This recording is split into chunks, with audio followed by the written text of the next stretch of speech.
కొట్లాటలకు పోతే కేసులైతే అని తెలుసు, అయినా పోతారు కొందరు. దొంగతనం చేసి దొరికితే దోసుకున్నదంతా గక్కంగా మీరికెళ్ళి జైలుకు పోవాల్సి వస్తుందని ఎరుకున్నా పంతనం చూపిస్తారు ఇంకొందరు.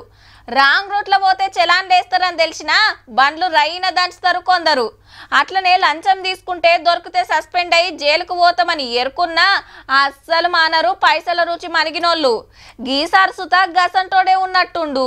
మొత్తం 500 నోట్ల కట్టలే ఏమెంచుతారు గాని 20 కట్టలు అంటే 10 లక్షలు. మేడ్చల్ జిల్లా షామీర్పేట తహసీల్దార్ గారు తీసుకున్న లంచం పైకం. పాపపు సొమ్ము నాకొద్దు డ్రైవర్ చేతిలో పెట్టమంటే ఆయనకి ఇస్తుంటే ఏసీ బోళ్ళొచ్చి పట్టేసిండ్రు.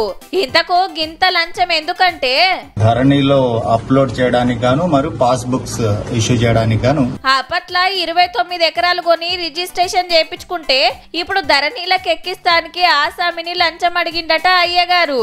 సత్యనారాయణ సార్ కు మొత్తం ఎంత ముట్టిందో ఎరికేనా? 10 లక్షలు అడిగారు, ముందు 10 లక్షలు ఇచ్చేసాం, ఇంకా 30 లక్షలు డిమాండ్ చేశారు. 10 రోజుల నాడు ఇదిగోనని 20 లక్షల రూపాయలు చెక్ రాసి ఇచ్చారు. వాళ్ళు మళ్ళీ 20 లక్షలు తెమ్మన్నారు. 10 లక్షలు తెచ్చాం. ఏదైనా పెట్టుకుని సెక్యూరిటీగా చేయండి తక్కిన ఇస్తామని చెక్ ఆయన జేబులో పెట్టుకున్నాడు. ఇంతవరకు స్పందన లేదు. ఇన్నారుల్లో పైసలు ఇవ్వని బతిలాడుతున్నా ఇనకుంటే 20 లక్షల చెక్కు సుతా రాసిస్తే మంచిగా జేబులో పెట్టుకొని పని చేయలేదట.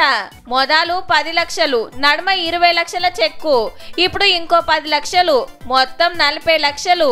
ఇంత పనికున్నావని ఏసీ బోళ్ళకు ఫోన్ కొట్టి పట్టించిండన్నట్టు.